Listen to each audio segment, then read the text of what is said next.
Welcome back to another episode of Harmonious at Lunch, the show that fuels your business success. I'm Brandon Gano, your host and guide through the world of harmonious business growth.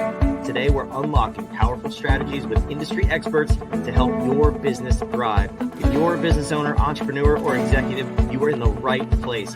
Join me and our incredible guests today on the journey to clarity, growth, and success. It is time to revolutionize your approach to business. Let's dive in with another episode of Harmonious at Lunch.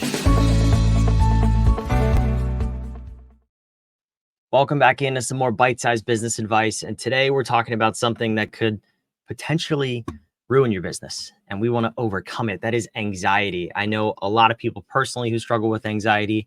I know I used to in the past. It's one of those things that left uncontrolled will control you. So we want to figure out how to get past it and how to thrive in our business without anxiety. And I have a very special guest with me today who's going to do just that. And his name is John Graham. John, welcome to the show. Thanks for being here. Appreciate it, Brandon. Let's do it. Let's help people unlock that and overcome it. I love it. So you are a 3-time USA memory champion, which we talked a little bit before recording. I want the audience to hear what that is because I think it's the coolest thing ever. And then we're going to dive into anxiety, but I kind of want to see the overlap too. But first and foremost, tell me what a memory champion is and then where your anxiety came from. Memory champion is someone who learns techniques. Like, I'm not natural at this, by the way, but learns mental visualization, uses techniques like the memory palace to memorize massive amounts of information in a short period of time. And we compete memorizing like decks of cards. Like, I can memorize a deck of cards in 21 and a half seconds just to show you what's possible. Just technique. And we compete in all kinds of events. And I've been the champ last 2 years, but 3 times overall. The anxiety comes, as many people listening, like, it creeps up on you the more you try to ascend in life, because you start getting poked, I like to call it, from all different sources. Like, you're trying to ascend and get to certain levels, and all this stuff inside of you starts getting provoked and coming to the surface, right? And like you said, as an entrepreneur, you are your business. So you can do all the strategy you want, but if you have anxiety, if you procrastinate, if you have apathy in moments, if you shut down like I did, then your business is going to fail because you never take the level of action that you need to. And so people try all this like performative stuff. They try to hack their mind. They try to meditate. They try to do limiting belief work. They try all this mental stuff, supplements, therapy, and it's limiting, right? I tried all that stuff I went to like the best in the world. I had the best mentorship in the entire world, like elite levels, as you can imagine. I performed in front of 400 million people once. Like, I know the mental stuff, and it didn't help me with anxiety. Like, it helped in manage it and kicking the can down the road. Like, oh, I'd clear it and then it'd come back, but it never overcame it. And I like to tell people, what I learned is that anxiety is not a mental issue. Of course, the mind's involved, but the root issue is suppressed emotion. It's an emotional root issue. So when I learned that, I was able to overcome it and release some of the deep suppressed emotions that I had. And that's the real root. And that's what I'm like shouting from the rooftops now, helping people with, is like, let's not maintain it and manage it. Let's overcome it. Yeah, I am excited to unpack that because I think it's so important to understand. We're all about, as fractional COOs, like, what is the root problem in your business? You can't just put Band-Aids on things and expect it to get better. You need to keep putting Band-Aids on, which is obviously inefficient. So from the emotional and anxiety side, this is really intriguing. But I'm curious for you, like, as this when did it start to develop? Because you said you've been doing the memory competitions for about 10 years. You've been involved, and you're obviously becoming more and more successful. But as you started to rise through the ranks and get more serious about it, when did the anxiety start popping up for you? And what did it look like at that time? Yeah, I mean, really intensely back in 2019. So this is fairly recently. And I would wake up training for the world championship. Like, I was probably top 10 in the world. I had that ability. And I woke up excited, but I couldn't train because I had brain fog. So it started manifesting in like brain fog, or like I would mentally freeze up, or I would become overwhelmed, or like I would like shut down from like trying to figure out what to do that day in my business or training, and a lot of fatigue at the end of the day, mental. And I thought it was like, oh, I need a supplement, or I need to work out, or I need, some mindset or whatever, a nap. But it wasn't it. It's a deeper that was anxiety speaking to me. I just didn't know it was anxiety at the time. That's really interesting because when people say anxiety, I think the common response is like, "Oh, you have physical symptoms like you have panic attacks," something like that. But you're describing things that, quite honestly, I've felt before. I think we've all felt those before. How do you cross that line and realize like, did I get a bad night's sleep, or is this truly some form of anxiety that I don't even know about? That's a good question. Yeah, anxiety is in a spectrum, right? Brain fog to panic attacks. Like anywhere in between. And I'm not talking about like, oh, you're anxious for a test, right? Everyone has that's a normal emotion. But anxiety, what I experienced is I would wake up feeling like heavy and dread and like worried about the day, or like not looking forward to the things I had to do, and always like trying to plan ahead in my mind to like take care of like emails that I didn't want to take care of, or the day I wanted, I would always like thinking in worst case scenarios, like trying to plan ahead for worst case scenarios, not looking forward to things. And it had physical symptoms, like I said, a heaviness. Sometimes you feel it in your gut. You feel really intense butterflies, or worried for something, or your head is like hot and you're overwhelmed. Those are signs of anxiety. Hmm. That's really interesting. So then I'm curious to hear your kind of path. Once you got past all of the mental stuff and you realized that wasn't working, and you started to dive into the emotional route, Mhm. what did that look like as far as addressing it, finding it first and foremost, probably, and then the path to addressing it and getting over it? Yeah. Michael Singer wrote The Untethered Soul, which is a fantastic book. It talks about the voice in your head. Um, which is your ego, right? Your mind. Once you understand your mind, you can go deeper, because your mind is a construct. It's based on your life. It's a conditioning, right? It's not you. And I could go on and on about that. But once you understand that, he shared that we all have suppressed emotion. He calls them samskaras, right? That's a Buddhist term, right? I believe. Everything we've ever pushed away in our life, like every moment we couldn't handle. Like if someone was bullying you in third grade, or you were embarrassed in high school for making a mistake on a something, like anything that you didn't handle, that you pushed away, like suppressed or fought, it's still inside you. And so when we get overwhelmed as entrepreneurs, it's not because of your to-do list, it's not because of the emails. It's because the emails and the to-do list are poking those suppressed emotions inside of you from when you were 3, from when you were in third grade, from when you were 15, and they're coming to the surface, and they're intense, and then they swirl in thoughts, right? So learning it's an emotional root issue makes you treat it differently, meaning I devoted myself to locating these and releasing them for good, because when you process out the stuff that's inside of you, it releases, and it releases for good. So you can imagine over time, within a couple weeks, you notice a tremendous difference of lightness, of peace, of presence in your life that you didn't have before. And can you explain what that looks like? And I don't know if you want to give an example of Sure. some real emotions and the path that you went through to release them. But what does that look like? If I were to sit here and want to try to tackle this, what Mhm. would I do? Well, we can't do it through the mind. We can't process an emotion through journaling or through thinking or through reframing, right? So we have to really, really deeply understand your mind is in the way of all of this, which is very, very hard for my clients. Like initially, the first week, that's the hardest thing to overcome. Once you overcome that, you're good. But really, everything that bothers you, Brandon, you or me, and there's a lot, like this will shock you. If you made a list of everything that bothered you in a day, you would be shocked. Like it shocks most of my clients. Those moments of being bothered are portals to suppressed emotions, meaning something's coming up. What do most of us do when something uncomfortable like frustration, anger, anxiety comes up? We avoid it. We escape it.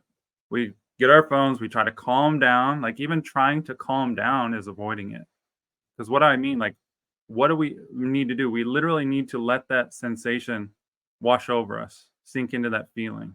But it's so hard and it's so uncomfortable. Because when you do that, you allow it to process out, and it processes out for good. So that conditioned response of like tension and avoiding it in our mind, like trying to feel better. That's a response we don't want. So I tell people this all the time, and it kind of like startles is like, if you are feeling a negative emotion, one of the worst things you can do, and it's not the worst, but something that you shouldn't do is meditate or calm down or try to feel better. And that's like, what? It's What do like you the mean? opposite of That's what mainstream everyone advice, right? tells you to do. Yeah. If you do that stuff, you are bypassing the energy and you're basically kicking the can down the road. Like you'll feel better for a moment, but that can is still going to come back, and it's going to come back louder and louder and louder until you resolve it.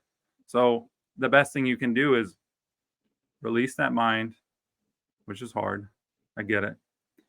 But to sink into that feeling, let it process out. When you say process out, what does that mean? Because well, let me give you let's do this a real life example. Let's say your name on the screen. If you're listening, I'm sorry, you just have to imagine this.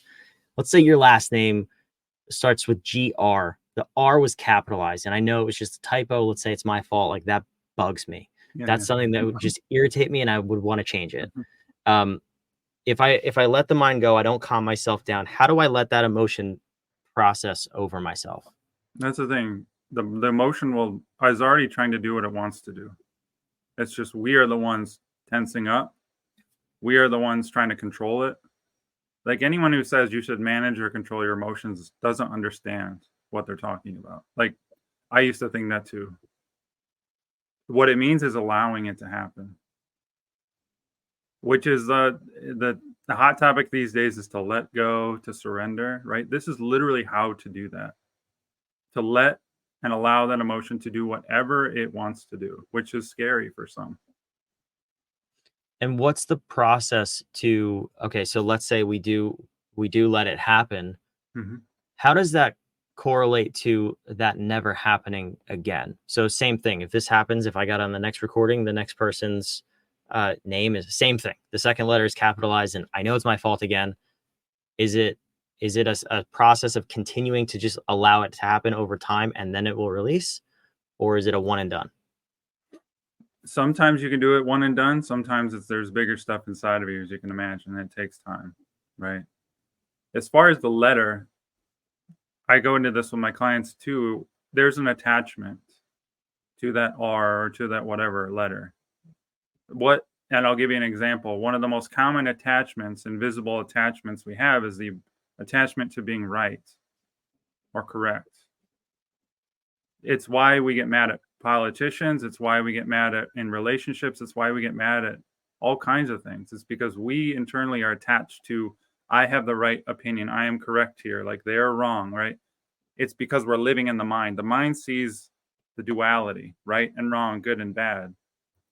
So if we're living in our mind, we see everything that way, and we're conditioned to see things that way, and we become attached to things. And that conditioning, right, runs everything. We just live through our mind. But our heart doesn't see that. Our heart sees what is. It sees a neutrality. If we can, and here's a deeper aspect. When you're releasing these emotions, you're actually neutralizing heart memories. Because here, I'm a memory expert. Everyone believes memory is only in the brain and the mind, right? But your heart holds memories. Your heart holds the self-sabotaging patterns and memories, the deeper ones that are causing you to procrastinate, feel apathy, feel anxiety. Because your heart remembers when you were scarred from things, and it holds on to that feeling. That's why you have that visceral feeling. So if we release emotions, we neutralize those feelings in our heart, and we're not inhibited and have these barriers up to protect us or to not feel those things. Yeah. Now, what about in real time? Because I guess this could be a little bit tough if, let's say, I'm in a conversation with an employee and they say something or do something, something comes up, and that triggers an anxiety within me, within the listener, whatever. Can you do this in real time? Like, can you sit there and process the emotion, or do you kind of hold on to it until after the conversation and then make space for it? Like, what does that look like? I mean, you can hold on to it. That's still suppression, right? And containment. Yeah. And that's what a lot of people teach. And that's okay. That's a stage. There's three parts to what I teach, Brandon. So the second part is what I kind of gave you, the unhooking, like how to handle it in the moment and unhook from it without the mind. That's the second stage. The first part and this will answer your question, we have to optimize our nervous system. Meaning, if you have anxiety or any type of this stuff, live in your mind, which is 95% of the population, by the way. We're tense and we have a dysregulated nervous system. We're basically running with our mind. We're always switched on. Like, think of a light switch. Always on, always trying to be productive, always trying to do something, always thinking about something. Your nervous system is out of whack. So we have to learn how to regulate and optimize that nervous system naturally, like without you. Just like your heart pumps blood, you don't pump the blood. You don't go like this, like pump on your chest. If you let go of this tension, of all this control we have that's invisible, our nervous system will optimize itself. And we can handle the voltage of life, right? When your employee does something, when you see R capitalized, all this stuff that comes up, it can handle more of it. Okay, so we need that first. Then we need to learn how to unhook. And to answer your question, there's a third phase here. If you're not able to handle the emotion in the moment, there's what I call catalyst integration, where we have these boulders inside of us, Brandon, as you can imagine from our lives. How do we sit in a space later? I do this 20 minutes a day if needed. Like, I used to do it a ton in the beginning, but now I don't do it as much anymore because I've released a lot. But you can sit on your own without a guide, without a person, without your mind, and release the boulders, the big stuff inside of you, or the moments of the day that you're still holding on to, and process them out for good. When you process them out, you will feel a release. You will feel a neutrality. Your mind will calm down. You will feel like shivers. You might cry a little bit, like something will release, and it will be a profound moment for you. That's really interesting. And you talk about how you kind of progress from doing this a lot to now doing it a lot less frequently as you overcome it. Yeah. And sounds like just been more in control of it. But are we continuing to create these scars as we go through our life? And, if so, like, how do we kind of stop it from becoming a scar in the first place? Is that even possible? Well, that's a really good point, because that's why therapy falls short. Is like, let's say you have a cathartic release, or you release a pattern in therapy. Well, you still go home and you repeat the pattern at home. You keep stuffing down stuff, right? You try to compartmentalize and handle it later. That's why the 3-step process is so important, to handle it in the moment as best as you can, so that we're not continually dumping more and more inside of ourselves, right? So it has to be like, we can't just regulate our nervous system in a 30-minute session. We have to learn how to do it all day as best as we can. We can't just unhook from an emotion in a 20-minute session. We have to learn how to handle it all day long and let it process out, let it release, right? I have a program called Release.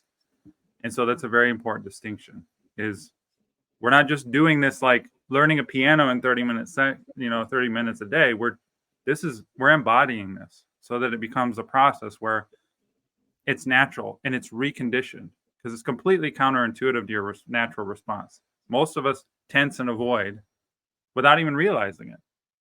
And we're like a puppet to our emotions, we're like quite literally, and our patterns. This is a reconditioned process to let this stuff happen so that it can process out.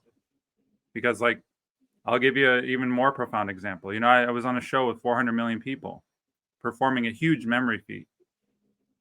And people ask me all the time, how do you handle that pressure? And I don't handle it.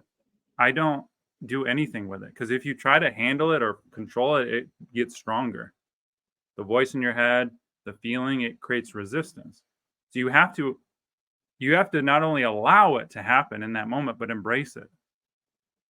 Because if you do that, there's not a resistance. It can process through you like you should.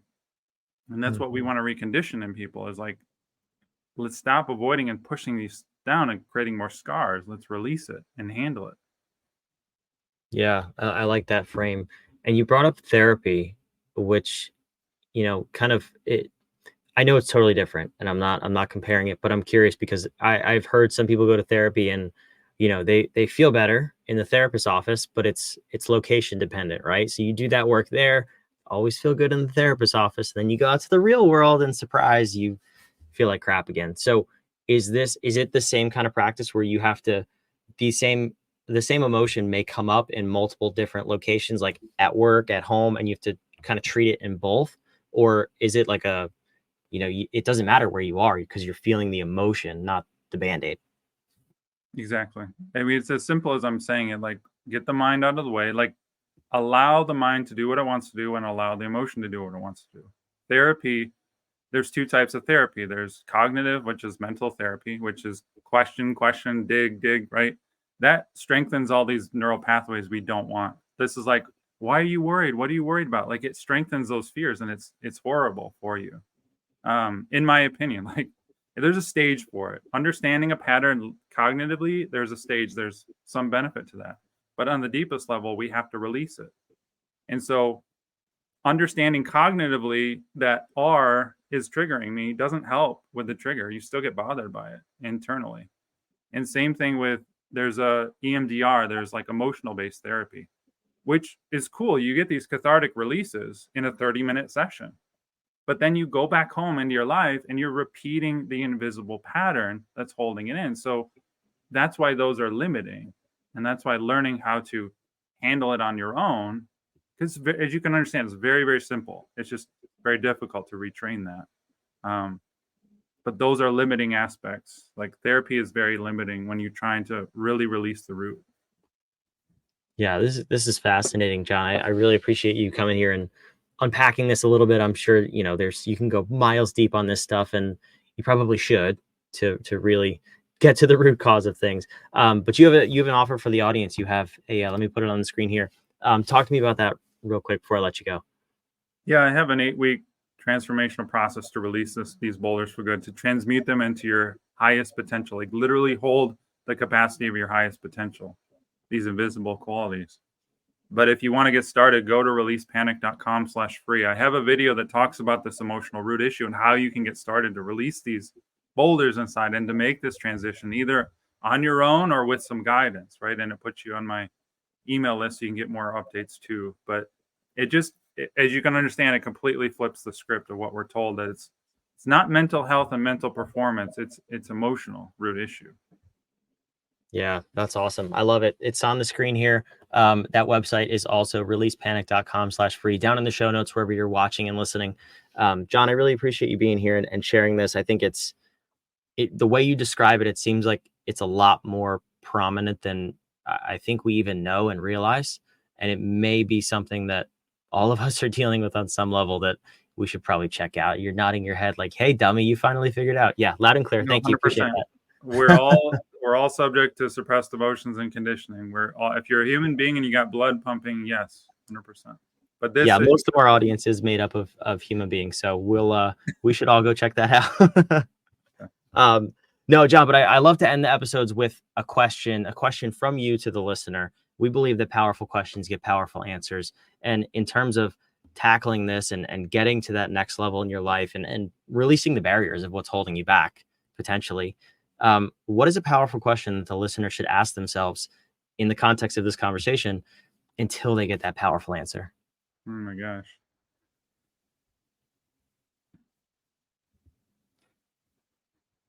Yeah, it's more of, and maybe not a question. I'm trying to frame this into a question. Why are you bothered by so many things? And it's a deep, deep question. Like, it's not a blame question.